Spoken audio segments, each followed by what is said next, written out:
Tak, teď jsme tady na střeše v Vrtnici, děláme tady kontrolu rovní střechy, protože tady bude vegetační střecha, tak investor nás poprosil, jestli bychom to neskontrolovali předtím.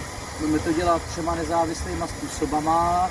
Budeme to dělat tady hydroizolatérskou jehlou, potom vám ukážeme jiskrnou zkoušku a ještě dýmovou zkoušku. To si ukážeme úplně jako poslední. Kdybych vám chtěl ukázat, jak se kontroluje střecha sváre. Takhle dáme jehlu, projíždíme svár.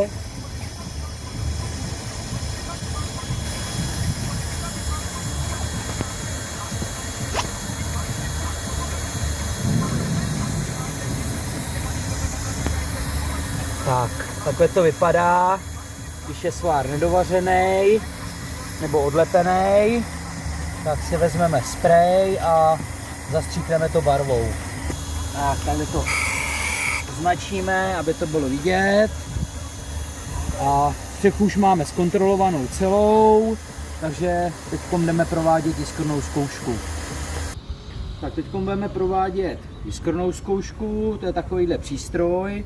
Tady je digitální displej, na kterým se zobrazují hodnoty a ještě to zapípe a s tímhletím v uvozovkách koštětem projedeme úplně celou střechu a ono nám to bude detekovat jiskrou, kde máme nějakou netěsnost nebo tohle.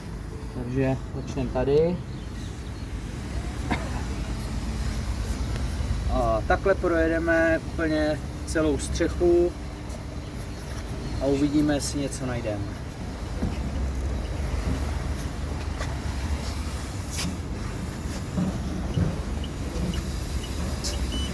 Takže jo,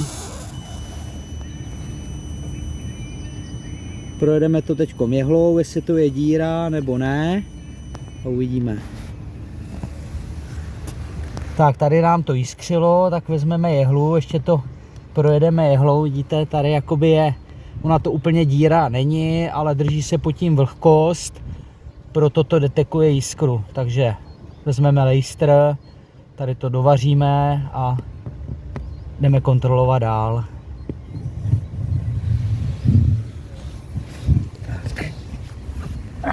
Tak, tady to jsme našli defekt, tak jsme si ho nastříkali barvou, aby jsme potom věděli, kde to je. Tady máme svářečku lejstr a můžeme ho okamžitě odstranit.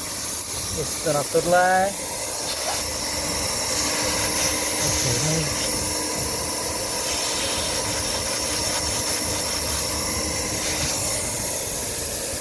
Tak.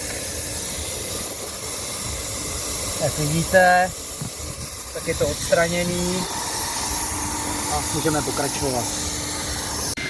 Tak teď provádíme tady kouřovou zkoušku tady s tímhletím přístrojem.